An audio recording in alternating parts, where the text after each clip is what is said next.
On today's expose, I wanted to highlight Master Mold. Whoa! Master Mold actually appeared in the comics really early on in Uncanny X-Men number 15, all the way back in December of 1965, so only 2 years into its run.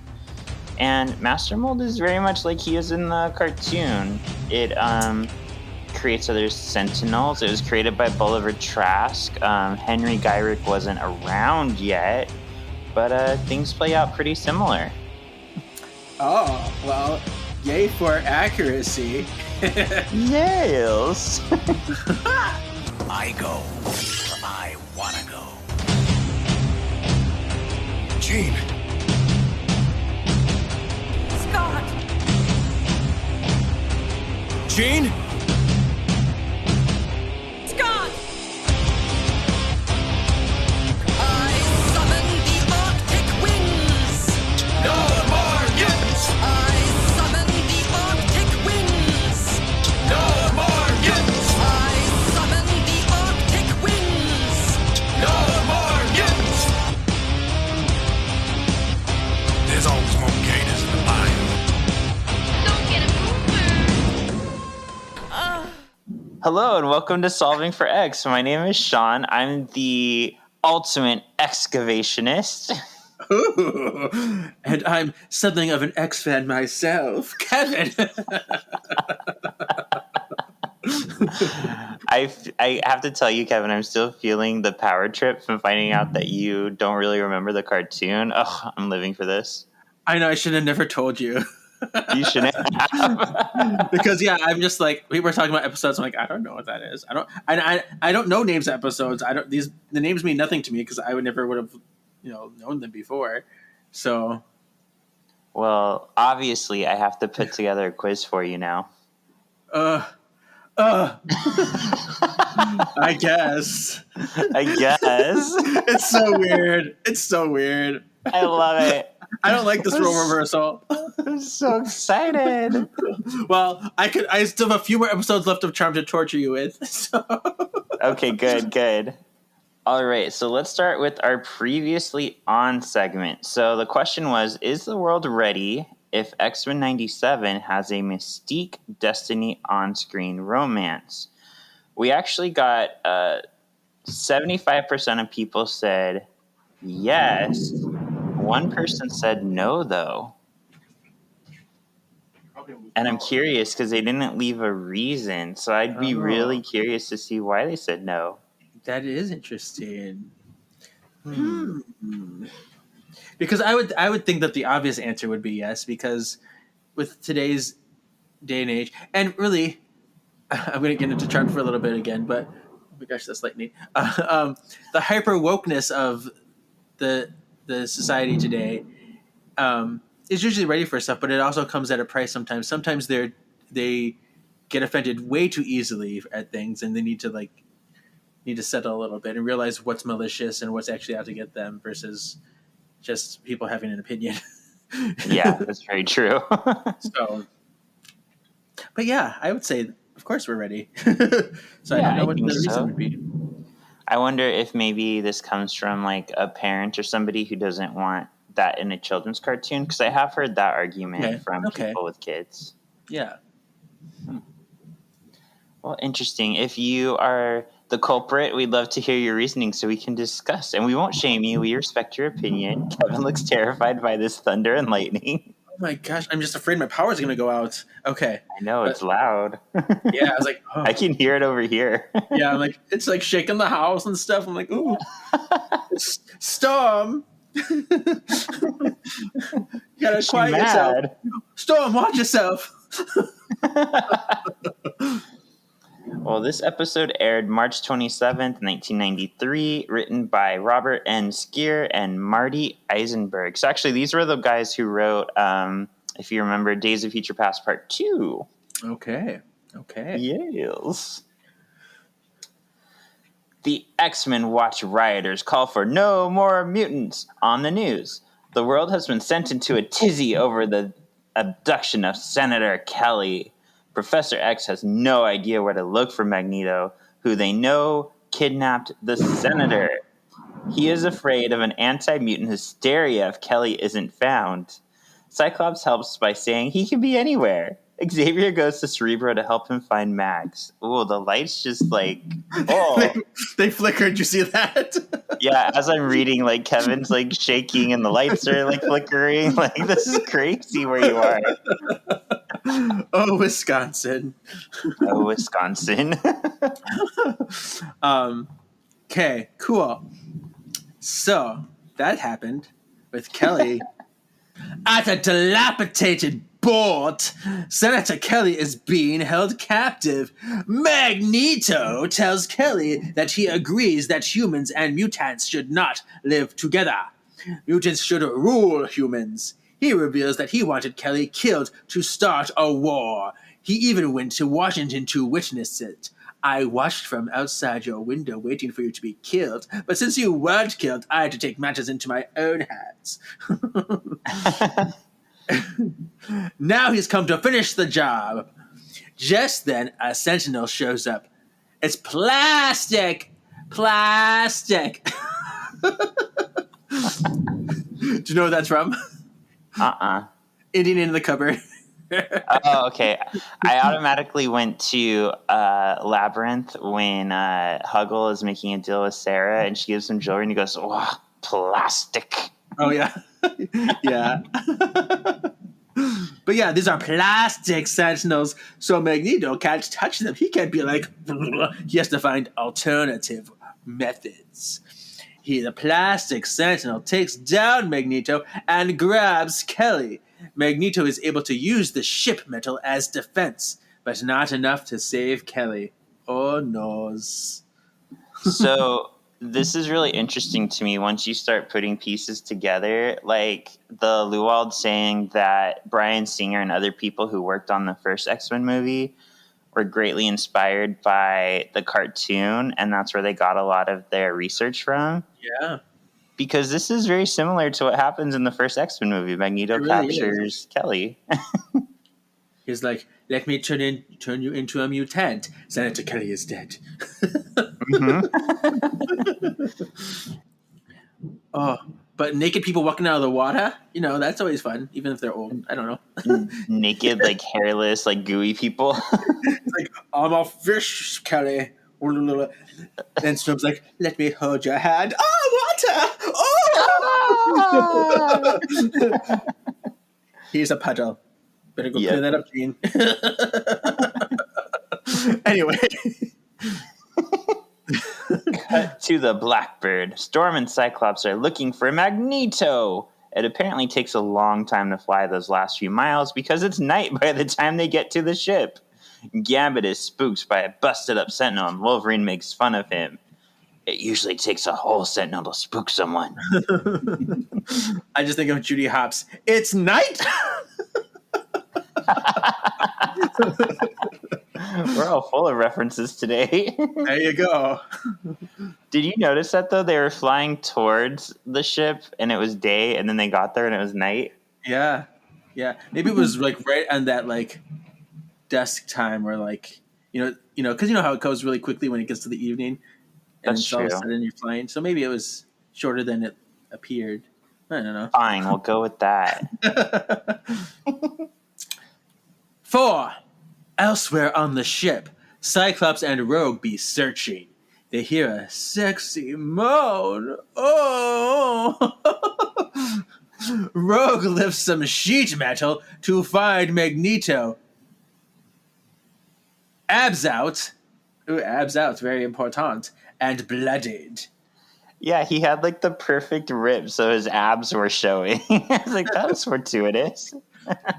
Funny you say that, because there's a funny little rip later on in this episode. Oh, is there? Oh, I think I know what you're talking about. Yeah. I was like, oh, isn't that interesting? Oh. Meanwhile, the Sentinels return to their mine base with Kelly. We find that Trask has refurbished Master Mold, and he's at it again. Kelly tells Trask he'll return the favor when he's president. Master Mold has a new plan. He wants to replace Earth's leaders with machines. I noticed the names here. We had Robert Kelly, Andrew Houston, and Kathy Castillo. Ooh, like Brenda Castillo from Charmed. But yeah, I don't know those names really as much. Yeah, I didn't know this either. Like the fact that Houston's in there, I wonder if like they took like Larry Houston and took other names of people working on the show and just Oh, kind of like threw them together. okay. Like these are important peoples. Yeah. 6. Back at the manor, Xavier looks in on his boyfriend Magneto. Aww. As he lays bandaged in bed with Jean at his side, he turns around to address his mutants in the war room. Rogue suggests they go to Sentinels R Us, while Storm has a better plan. Use info from Genosha to try to track the Sentinel program. Ooh, she's getting real into it. Gambit is voluntold to submit his mind, but not too far back, no. Don't go too far back, no.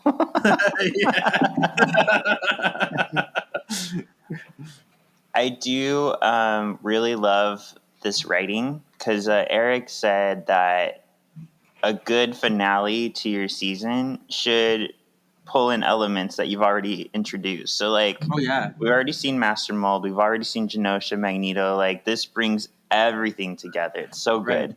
And this whole like Sentinel war now is going back to the first episode, Night of the Sentinels. You get like the introduction of them, and now they're full force. What happens when they have power? Right. This is more like the dawn of the Sentinels now. Yeah, yeah. Skynet galore. Yep. Gambit puts on Cerebro. It looks better on Jean. Professor X projects Gambit's thoughts onto a screen. Cryptic images flash by until we land on Master Mold being watched by Trask and Gyrick. Cyclops freezes the screen on Henry Gyrick's face and searches Cerebro. They pin Gyrick to the Federal Security Agency. Oh, We had a cameo. I saw one of them. I saw. I mean, I'm sure there's other people that I didn't recognize, but I recognized Ghost Rider right away, and then that's all I know. That's all I knew. Yeah, we did have Ghost Rider. We also had, her name is Belladonna.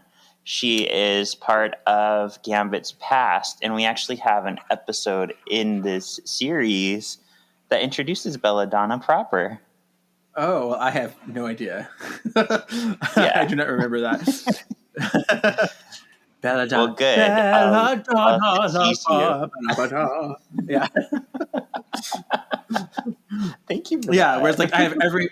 You're welcome. Phantom of the Opera with Belladonna. Now, to my knowledge, I don't think Gambit and Ghost Rider really have a past together.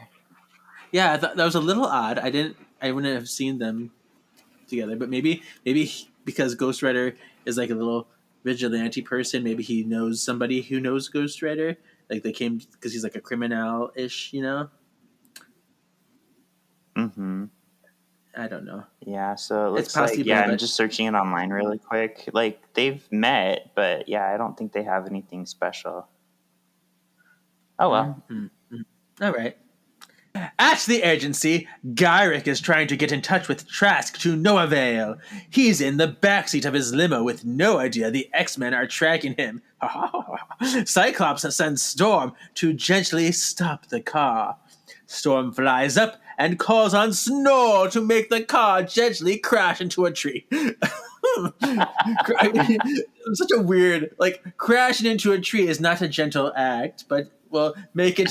It's just they contradict each other, but I'll go with it. It's kind of like in Charmed, where it's like we're gonna gently land these planes after we fall asleep.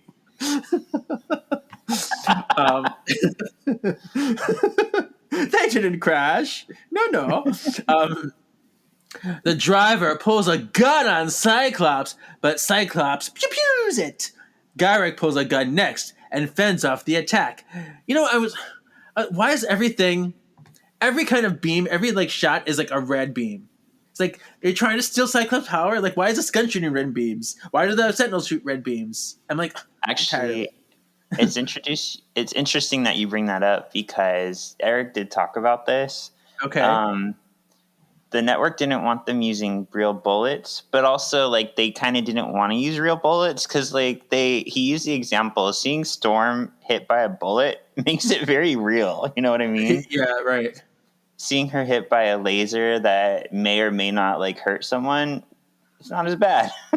Okay, and I'm okay with lasers. I just wish they would have made him a different color then, because Yeah, I feel like like yellow. yeah, because Cyclops, I feel like that's a very specific red thing for him, you know. So That's a good point. yeah. All right. Anyway, he runs back into Gyrick. He runs back into the building where Wolverine is waiting. Psych stops him from killing Gyrick. Just then, period. Just then, Gyrick gets a call from Trask. He's been taken captive by the Sentinels. Wolvie demands Gyrick to talk, but Gyrick says it's too late. Thousands of Sentinels have already been made. Thousands! Thousands. It's over 9,000!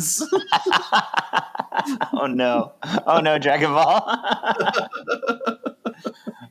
Did you notice the '90s moment?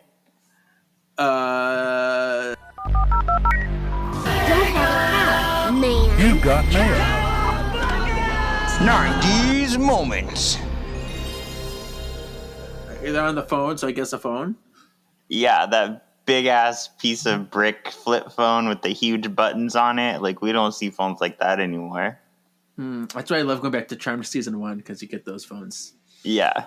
But also, like, I'm surprised he even has a phone in 1993. But I guess they were around. Nobody.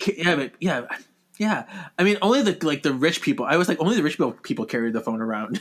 Like, Yeah. That's not normal. You had to go into your house if you wanted to call me. If I'm not at my house, you leave me a message, and then I will go into my my answering machine. At the time, there's no voicemail. Answering machine would tell me if you called. Yep. So, Beep. how are you feeling about the episode at this point? I mean, there's a lot going on.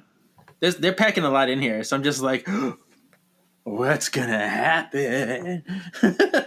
Right. Like, this was another example. There's, 20 scenes? Like, we almost have that many scenes usually for our 44 minutes of Charmed. Yeah. They just fly, and there's one thing to another. I was like, geez Louise. So Yeah. Back at the manor, Gambit is mad that Xavier wants them to save Kelly. Enter Magneto. See what I did there? He tries to talk Xavier out of helping Kelly. Xavier looks to his students to get their opinion of what to do. The X-Men agree to help except Gambit, until he reluctantly follows once Rogue goes. Magneto dramatically monologues to no one from the steps of the mansion as the X-Men leave. Ooh, Gambit taking a trip to Whipville. Which it's like I go where Rogue goes. I go where Rogue wants to go.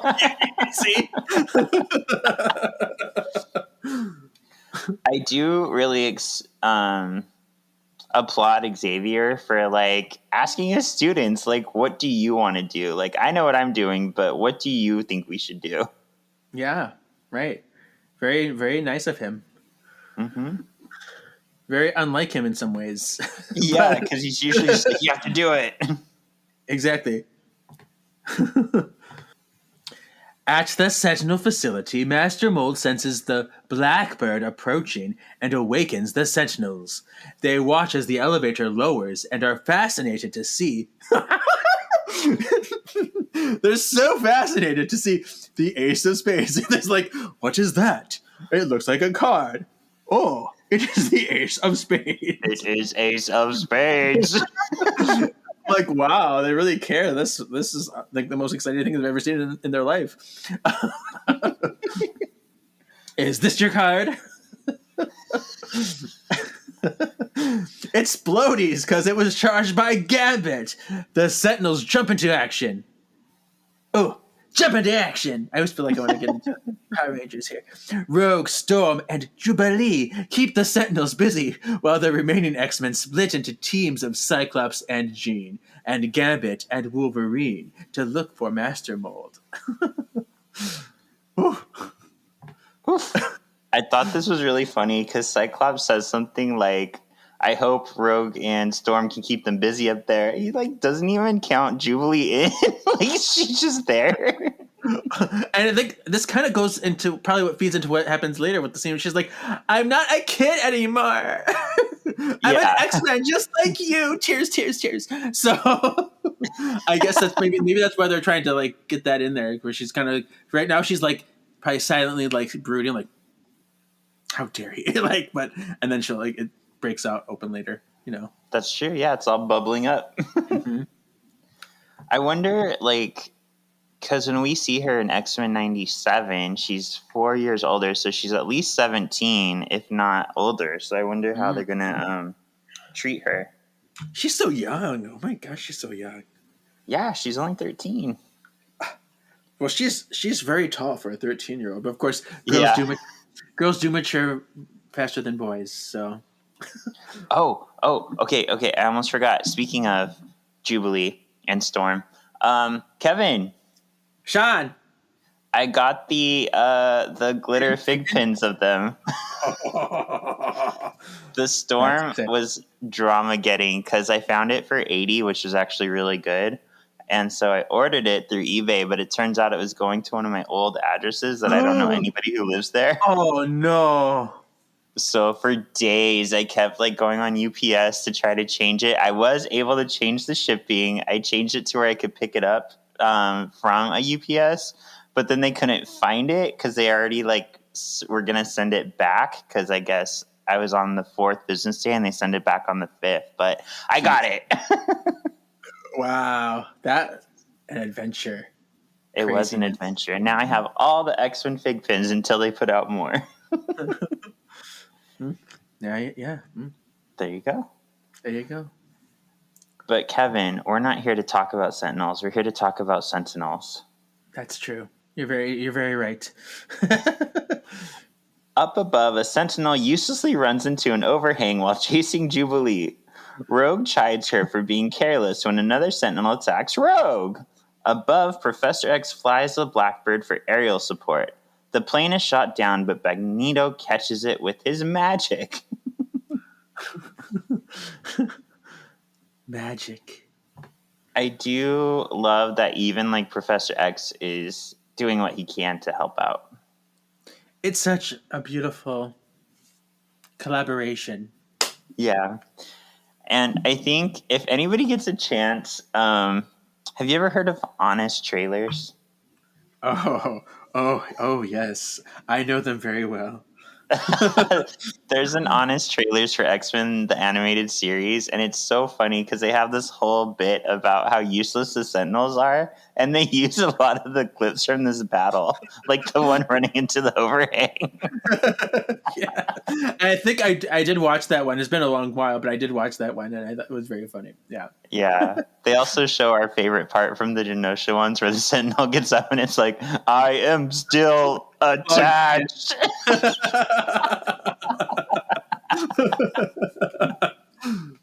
Oh, good times.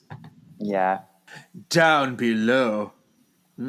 Wolverine and Gambit come to an abrupt stop.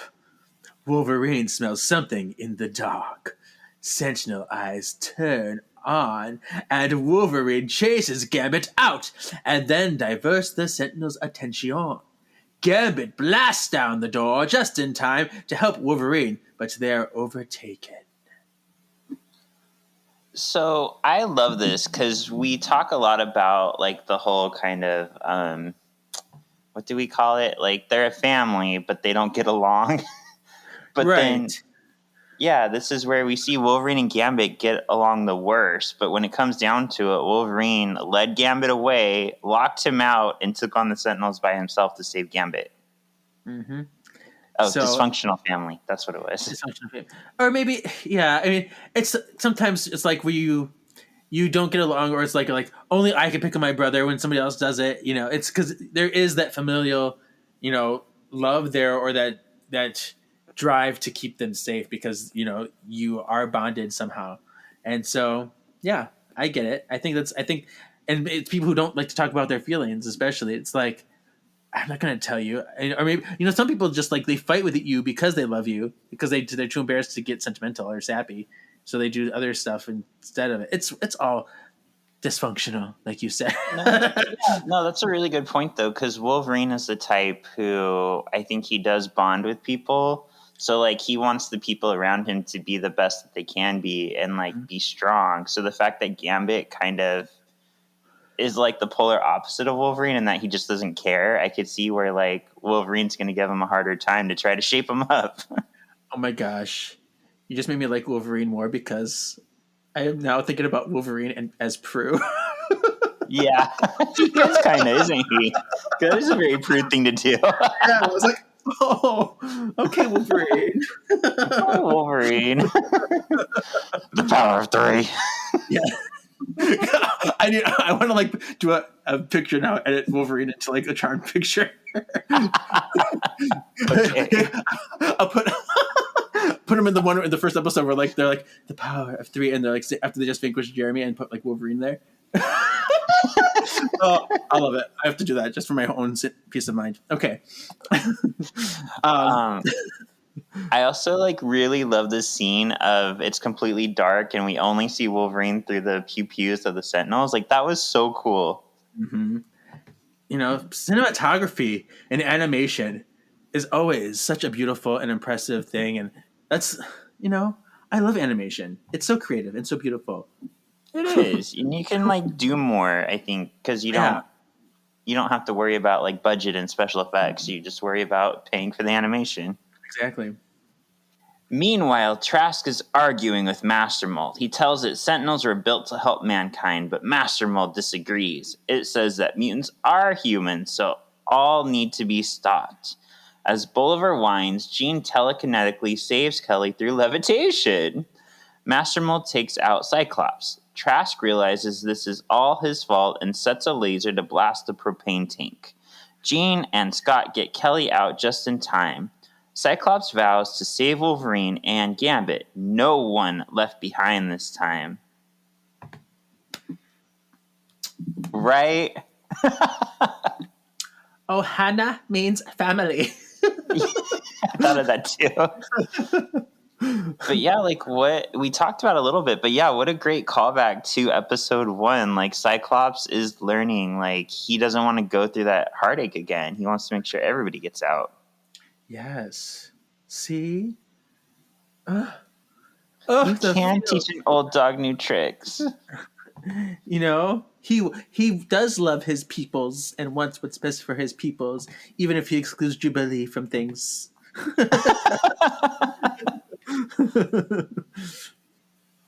Now it's 14. Okay.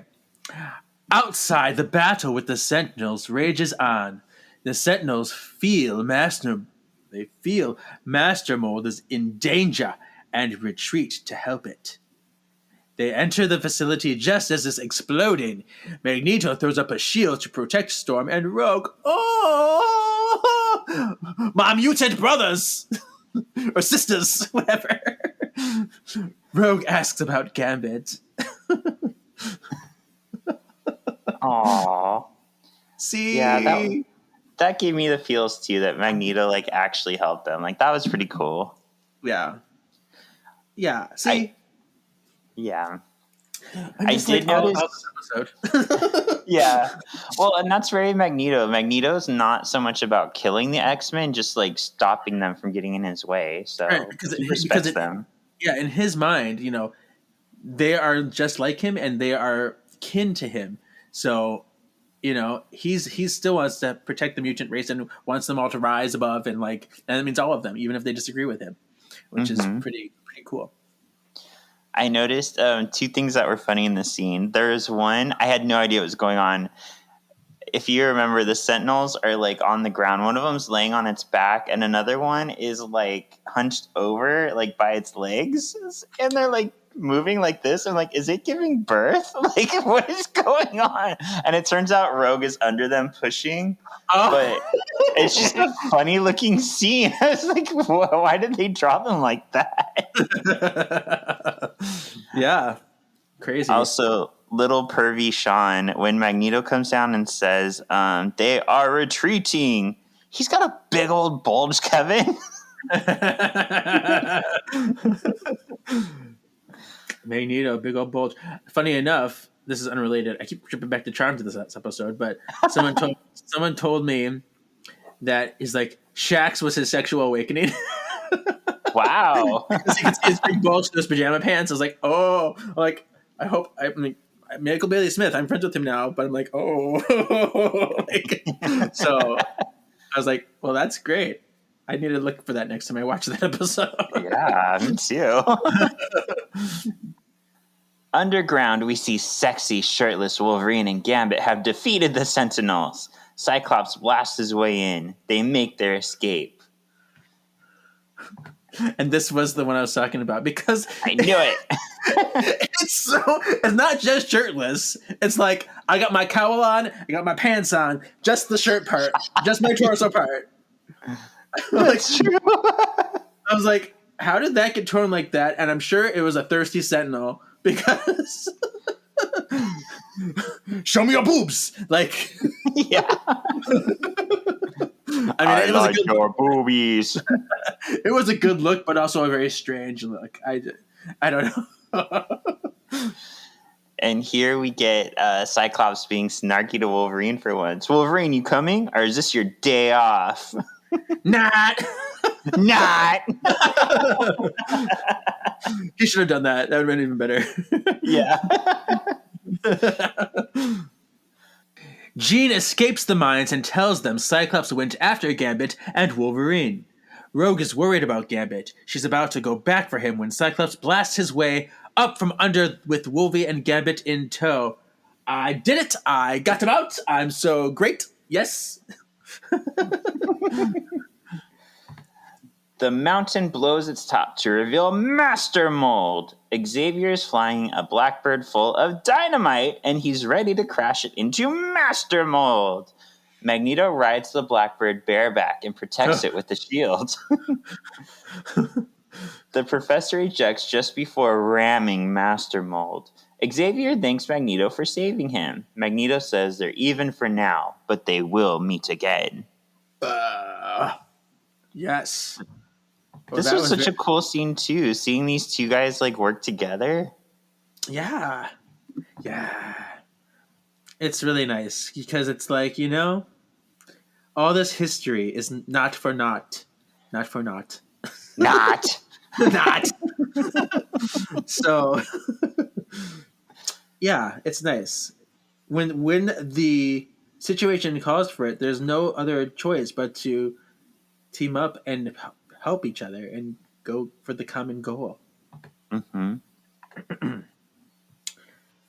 Okay, 18. Senator Kelly gives a speech to the my fellow Americans, but except he sounds much better, to the American people. He says that we need to be okay with mutants who use their power for good. Oh, yes. Yeah. Change the world, Senator Kelly. Change the world.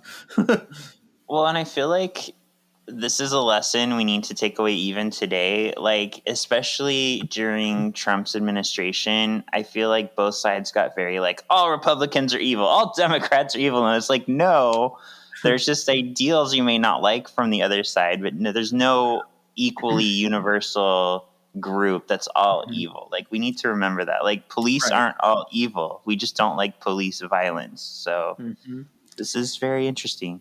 Yeah, it's hard because people do just like to generalize everything when people are individuals and it's not all like that, and it's just, I don't know, maybe it's just easier. It's hard. Things. I think it's hard because I see people online kind of get attacked sometimes. Like, even the fact that I'm right now saying like not all police are evil, I'm sure there's people out there who would try to spin that and say like, oh, I don't care about the rights of the people who are beat, but I do. But I'm not gonna, condemn all police for the actions of some. You know what I mean? It's exactly what's happening right now, currently in the Twitterverse, Charm to Climate. Reboot fans like to call OG fans racist and homophobic because we don't like the show. I'm like, are you kidding me? It's never been about that, but you're gonna go ahead and turn it into that. And that pisses me off so much. It's like you're trying to make us the villains, with something we never even talked about or said. Yeah. No, I get that because, I love my RuPaul's Drag Race, and I think it was season 13 when Jada Essence Hall won, and we saw a battle like this. It was Jada Essence Hall, Gigi Good, and Crystal Method were the top three, and a lot of people were upset because they felt that Gigi and Crystal had better ending performances, but Jada won. And online, it turned into this whole "you don't like black people, you don't think black people." No, that's not it. I just like Crystal Method better. Yeah. I'm not saying Jada didn't deserve to win. She did, but I just liked Crystal better. Right. And it's like we're not even it's like we comment on the characters of their performances and how well they delivered, and it's not about these superficial things that you think we're hyper focused on, which is not. It makes me mad. It makes me so mad. Yeah. It's like, stop it. Stop it. Okay. No, I get it. In prison, Beast says a lot of words to simply state that Senator Kelly has pardoned him.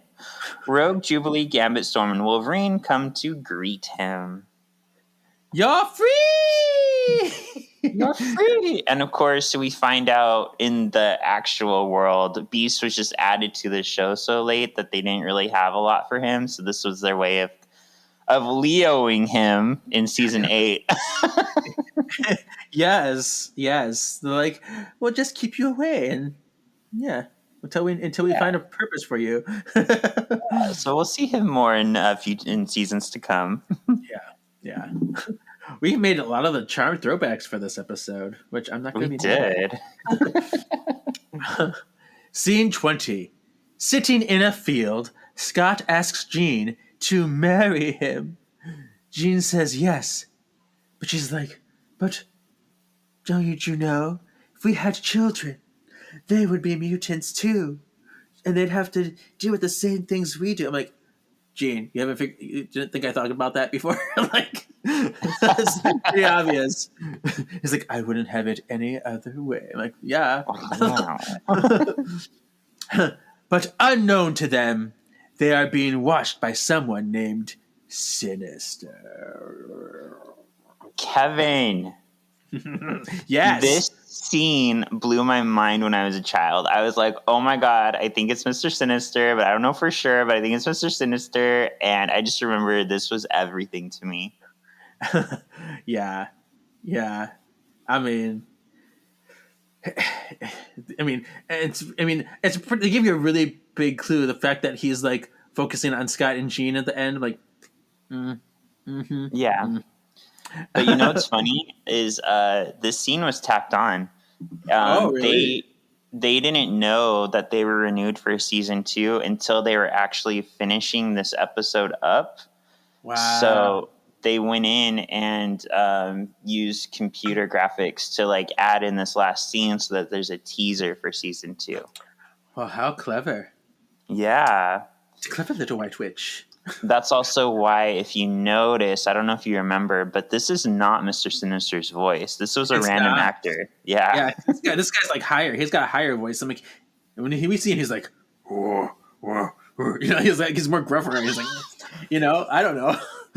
I love that you say that because that's why they didn't keep him as the voice actor. They said his voice was too high pitched, so you got it on the notes. So.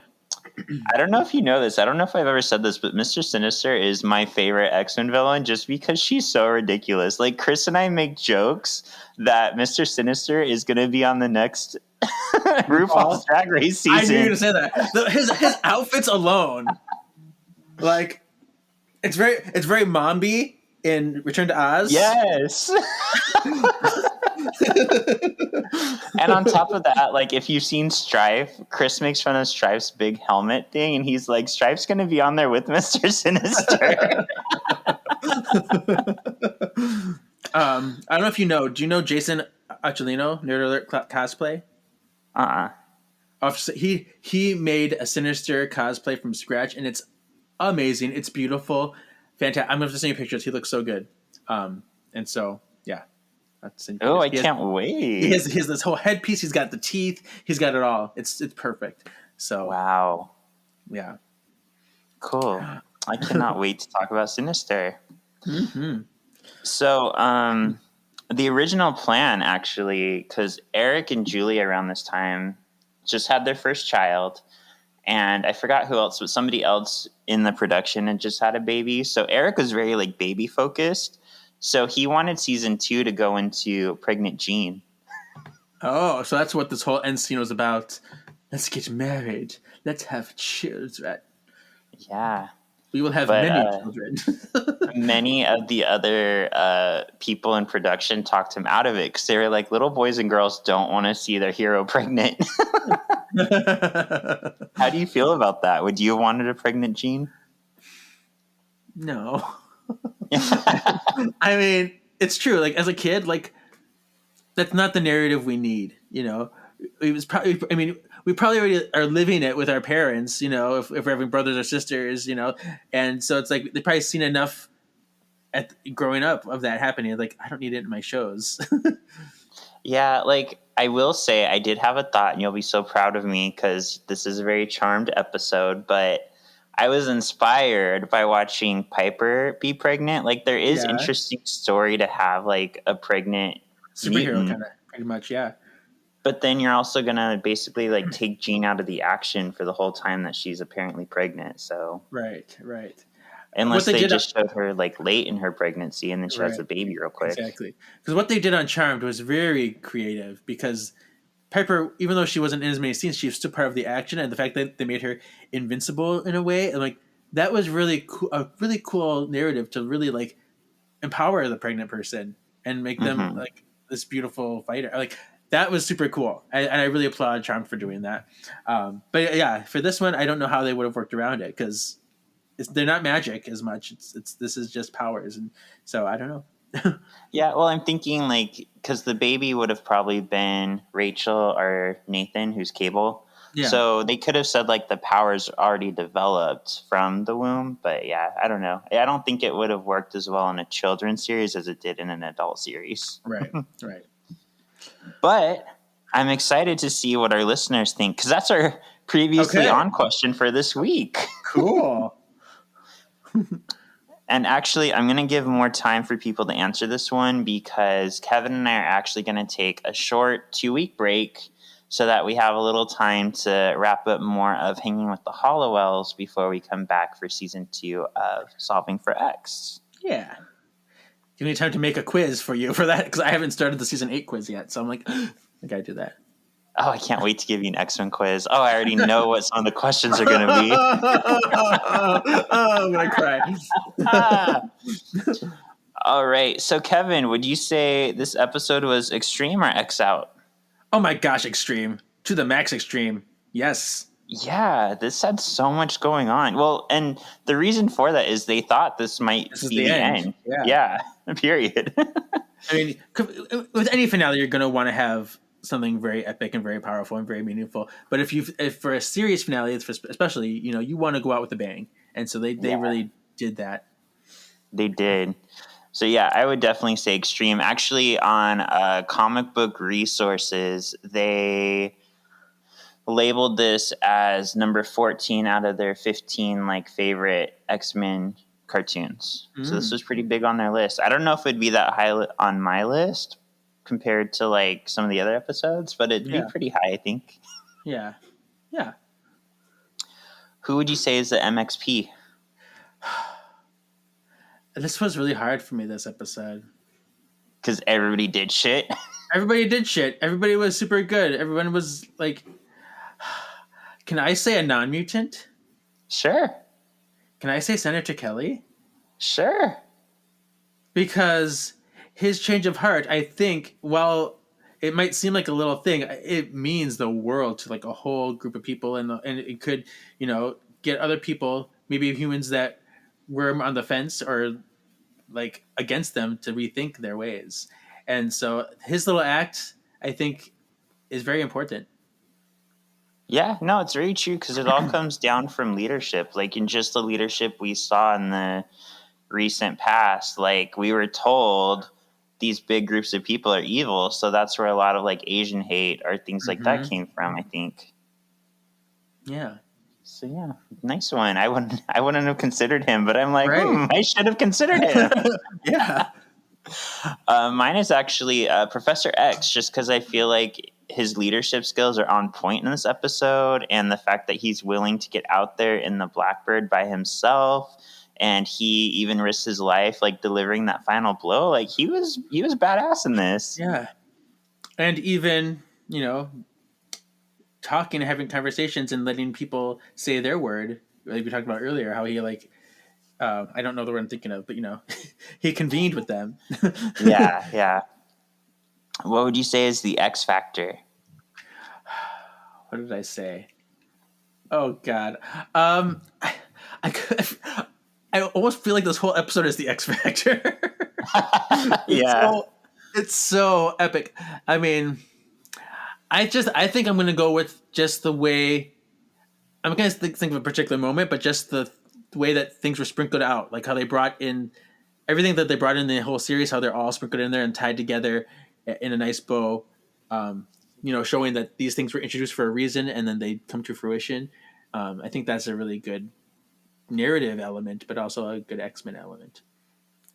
Yeah, it's pretty effortless, and it makes, I think, the viewers, us, like, feel rewarded for watching everything, because we're able to pick out, like, oh, this was talked about here, this was, and just the idea that, like, the mutants have to all come together, whether they're, good or evil, to stop the humans from subjugating them. Like, that's such a huge theme in all of X-Men, so they totally got this correct. Yes.